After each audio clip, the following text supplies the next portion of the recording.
İzop məsəlləri Xoraz bilən Mərvayit Tərcümə və avazda Pəzilət Rəcəb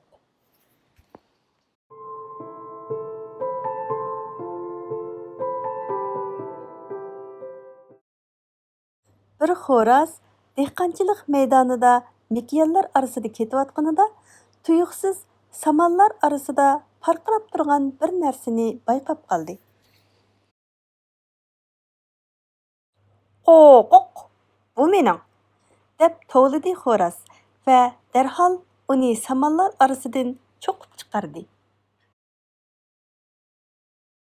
Qarag'udek bo'lsa, cho'qib chiqargani bir parqirab turgan Marvoyit ekan. Xo'roz ko'z oldida julalanib turgan Marvoyitga qarab mundaq dedi: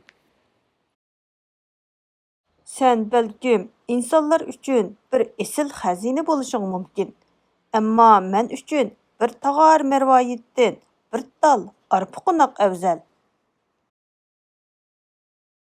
Masaldan xulosa: har qanday bir narsa shuning qadrini biladiganlar uchun qimmatlidir.